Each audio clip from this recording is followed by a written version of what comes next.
Dear students, आप सभी का बहुत बहुत स्वागत है। बच्चों, ये क्लास 6 का सोशल साइंस बुक है। चैप्टर 9, ये हिस्ट्री से चैप्टर 9 है और इसमें दिया हुआ है chapter India from 200 BC to 300 AD। BC मतलब होता है बिफोर क्राइस्ट, मतलब है कि आपका ईसा पूर्व हो गया, और AD मतलब हो गया आफ्टर डेथ। तो ईस्वी हो गया 300 ईस्वी इधर हो गया और 200 पहले का हो गया, मतलब 500 ईस्वी के बीच में ये बतला रहा है, इसका कहानी बतला रहा है। जैसे कि मौर्य वंश जब समाप्त हो गया था तो फिर कौन सा वंश शुरू हुआ था। तो मौर्य वंश के समाप्त होते ही शुंगा वंश, जिसको हिंदी में शुंग बोला जाता है, शुंग वंश शुरू हो गया था। शुंग वंश डायनेस्टी जिसको बोलते हैं। और यहाँ पे कानवा रूलर्स, और उसी के साथ ही कानवा रूलर्स, जैसे शुंगा वंश स्टार्ट हुआ तो शुंगा वंश कितना चला। शुंगा यहाँ पे बताया गया है, Shunga dynasty ruled for about 112 years, मतलब 112 साल तक शुंगा वंश चलते रहा हमारे देश में। उसके बाद वो समाप्त हो गया तो उसका लास्ट जो था रूलर देवाभूति था, और उसको मार दिया गया था किसके द्वारा, वासुदेव खनवा के द्वारा 72 BC में। और फिर कानवा डायनेस्टी स्टार्ट हो जाता है और वो चलता है लगभग आपका 45 ईयर्स। तो इस तरह से कहानी आप यहाँ पे एक के बाद एक दिया गया है, आप इसको पढ़ सकते हैं डिटेल में। हमारा देश अलग अलग पार्ट्स में बटा हुआ था। तो यहाँ पे फर्स्ट में जो यहाँ बतलाया गया है नॉर्थ इंडिया के बारे में बतलाया गया है, जबकि मौर्यन साम्राज्य समाप्त हुआ था। उसके बाद यहाँ पे आगे में बतलाया गया है नॉर्थ वेस्ट इंडिया के बारे में, द इंडो ग्रीक। तो यहाँ पे कौन से जगह के बारे में, स्टेट के बारे में, जैसे कि इंक्लूडेड गंधारा, मतलब गंधार हो गया, नॉर्थ वेस्टर्न इंडिया, पंजाब हो गया, सिंध हो गया, part of Uttar Pradesh and Rajasthan, और इन सब भागों को भी लिया गया है। इसमें यहाँ पे बतलाया गया है पाकिस्तान का भी हिस्सा इसमें आ जाता है। तो उस समय पाकिस्तान था ही नहीं, तो अभी प्रेजेंट में बतला रहा है कि पाकिस्तान का हिस्सा आ जाता है इसमें। तो यहाँ पे एक राजा था मनेंदर, तो उस समय वो बुद्धिस्ट मॉन्क नागासेना का वो डिसिपल, मतलब है कि वो बन गया था, उसका शिष्य बन गया था। तो इसी तरह से आगे और कहानी दिया हुआ है। उसके बाद जो है फिर कुषाण वंश जो है एक आया। तो कुषाण वंश में किंग कनिष्का जो है वो काफ़ी अचीवमेंट किया था, इसीलिए उसके बारे में अब यहाँ पे दिया हुआ है greatest of the Kushan ruler. तो कुषाण रूलर में कनिष्का जो है सबसे ग्रेटेस्ट, मतलब महान राजा के रूप में उसको माना जाता है, और उसके बारे में यहाँ पे कई सारी चीज़ें दिया हुआ है। तो यहाँ पे उनके बारे में और भी दिया हुआ है कि वो बौद्ध धर्म को अपना लेते हैं। यहाँ पे देखिए, यहाँ पे दिया हुआ है religions Kanishka was converted to Buddhism by Buddhist monk अश्वघोषा। तो एक बुद्धिस्ट मॉन्क अश्वघोषा से प्रेरित होकर वह बुद्धिज्म को अपना लेता है, बौद्ध धर्म को अपना लेता है। तो बुद्धिज्म जो है वो दो भागों में बढ़ जाता है, हिनायना और महायाना। ये दो भागों में बढ़ जाता है, हिनायना और महायाना में। इसमें क्या होता है, हिनायना जो होता है उसमें भगवान के रूप में, टीचर के रूप में, गुरु के रूप में बुद्ध को माना जाता है, जबकि भगवान के रूप में नहीं माना जाता है हिनायना में। और उसकी कोई आइडल का पूजा नहीं होता है। They had no faith in idol worship, उन लोग मूर्ति पूजा पे विश्वास नहीं करते हैं हिनायना में। उसके बाद महायाना जो था जस्ट उसका उल्टा था, वो बुद्ध के मूर्ति का पूजा क्या करते थे, वे उसको भगवान के रूप में मानते थे, जैसे लाइक रामा एंड कृष्ण, राम और कृष्ण को जैसे मानते थे उसी तरह से उनको भी, बुद्ध को भी मानते थे। तो इससे और संबंधित आगे दिया हुआ है। आप समझ लीजिए कि यहाँ पे उनके टाइम में आर्ट और स्कल्पचर के बारे में दिया हुआ है कि किस तरह से कला का विकास हुआ। उसके बाद पैटर्न्स ऑफ लर्निंग, शिक्षा का कैसे विकास हुआ। उसके बाद जो है trade with western Asia, China and other countries. तो ट्रेड जो उसमें व्यापार किस प्रकार से चल रहा था दूसरे देशों से, किस तरह से अच्छे संबंध बनाकर रखा जा रहा था, और क्या क्या चीज़ों का व्यापार होता था। अब यहाँ पे उन्हीं के बारे में दिया गया है, यहाँ पे व्यापार के बारे में दिया गया है, और उनके सिक्के के बारे में दिया हुआ है। इस तरह से उनका सिक्का जो होता है उसमें काफ़ी यहाँ पे अच्छा इमेज, मतलब इमेज जो है perfect image, proper shape and images made on them, proper shape में इमेज बने रहते थे। इस तरह से उनके सिक्के बतलाते थे कि वास्टनेस, मतलब है कि उनका साम्राज्य कहाँ तक फैला हुआ है। ये सारी चीज़ें हैं सक्सेसर ऑफ कनिष्का। और कनिष्का का फिर अंत होता है वशिष्का सक्सीड हिम, मतलब उनको हरा देता है। उसके बाद जो है किंग खारवेल, यहाँ पे दक्कन प्लेट्यू के बारे में। अब जो है उसके बाद यहाँ पे एक राजा जिसके बारे में बतला रहा है, खारवेल ऑफ कलिंगा।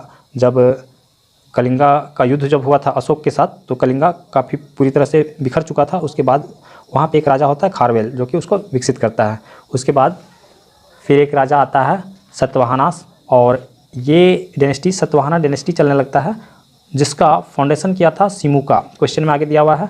उसके बाद इंपॉर्टेंस ऑफ द सातवाहनास, उनके बारे में यहाँ पे और चीज़ें बताया गया है। शासन के बारे में बताया, एडमिनिस्ट्रेशन मतलब शासन हो गया, ट्रेड एंड इकोनॉमी, और यहाँ पे व्यापार और अर्थशास्त्र के बारे में बताया गया है। और नीचे में दिया गया है रिलीजन मतलब धर्म के बारे में। तो वे शिव और विष्णु की पूजा क्या करते थे। अश्वमेघ यज्ञ, अश्वमेघ जो हॉर्स सेक्रीफाइस होता है तो उसी को अश्वमेघ यज्ञ कहा जाता था, वो उस चीज़ को मानते थे। जैसे कि अभी भी लोग, अभी नहीं मत कहने का मतलब है कि महाभारत काल तक इसको माना जाता था।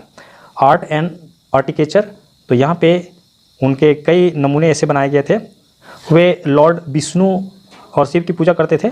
तो also built the Buddhist stupa, लेकिन फिर भी जो है वो टेम्पल भी बनाए थे और बुद्धिस्ट स्तूपा मतलब बौद्ध का स्तूप जो होता है उसको भी बनाए थे। तो कई ऐसे चीज़ वो बनाए थे।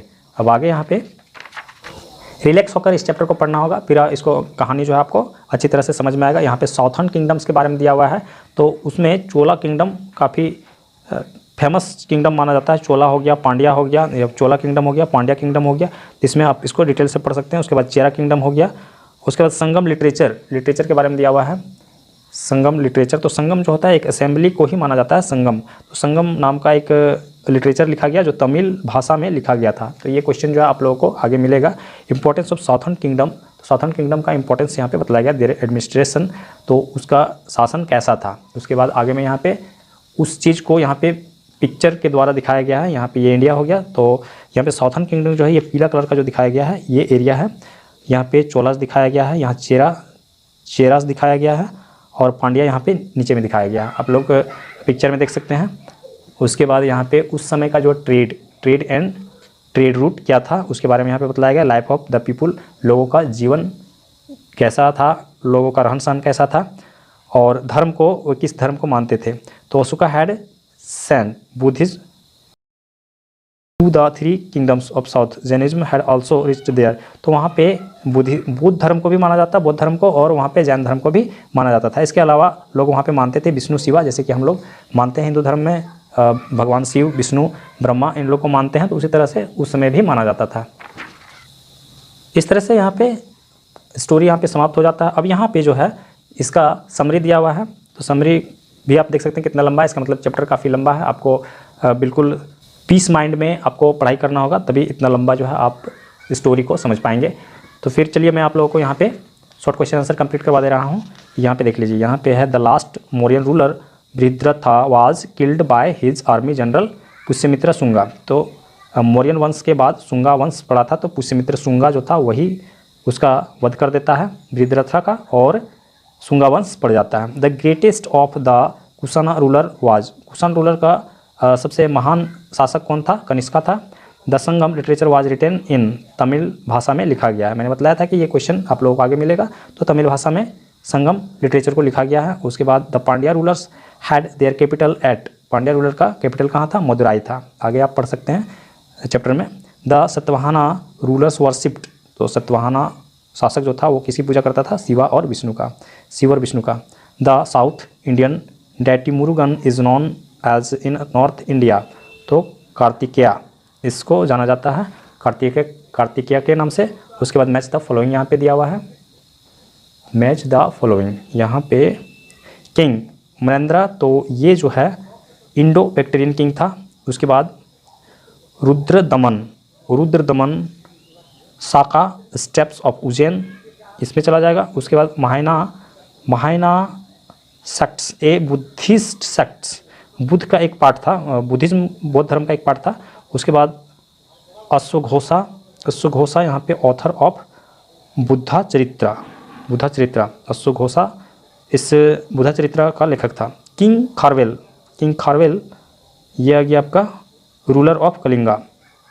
उसके बाद कार्ले, तो बच गया लास्ट में 6 नंबर एन इम्पोर्टेंट चेत्या, तो यहाँ पे हो जाएगा, कंप्लीट हो गया। उसके बाद ये हो गया आपका short question answer, short questions. तो इसका आंसर मैं आप लोगों को दे दे रहा हूँ। इसके आगे एक शॉर्ट क्वेश्चन बच जा रहा है, लास्ट में जो दिया रहता है यहाँ पे दिया रहता है। तो चलिए इसको मैंने तो आप फिल कर दिया है। यहाँ पे आपको ये 3 क्वेश्चन का आंसर जो है थोड़ा सा लंबा होगा, तो ये आपको नेक्स्ट वीडियो में मिल जाएगा। यहाँ पे देखिए फर्स्ट में दिया हु एम आई, तो founded the Shunga dynasty, I am Pushyamitra Shunga, तो यहाँ पे पुष्यमित्रा शुंगा हो जाएगा। I am the founder of Satavahana kingdom, I am Simuka.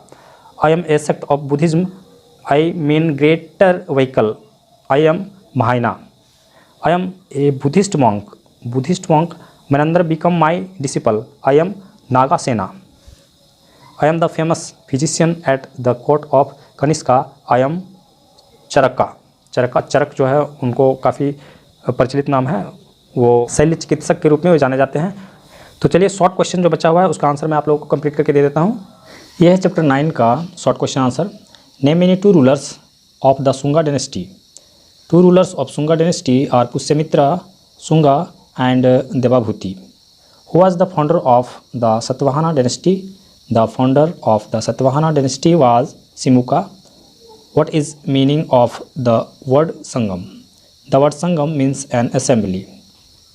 How would you distinguish between the Mahayana and Hinayana sects of Buddhism? The followers of Mahayana believed that Buddha was an incarnation of God like Rama and Krishna. The followers of Hinayana looked upon Buddha as their teacher. They did not regard him as a god. What is the importance of coins issued by Kanishka? The importance of coins issued by Kanishka. The coins indicate the vastness of his empire. The coins show how tolerant he was. Kanishka's coins had proper shape and images on them. Who was the greatest among the early Chola kings? Mention any 2 of his main achievements. Karikala was the greatest among the early Chola kings. He defeated a number of kings, including the Chera and the Pandya rulers. He brought prosperity to his kingdom. तो यहाँ पे short question समाप्त हो गया है और long question जो है 3 बचा हुआ है, तो अगला वीडियो में आप लोगों को मिल जाएगा। अगर हमारा वीडियो आप लोग के लिए हेल्पफुल होता है तो आप हमारे वीडियो को लाइक कीजिए, हमारे चैनल को सब्सक्राइब करके रखिए, अपने दोस्तों के साथ शेयर कीजिए और इसके नेक्स्ट क्वेश्चन को सॉल्व करने के लिए हम लोग नेक्स्ट वीडियो में चलते हैं।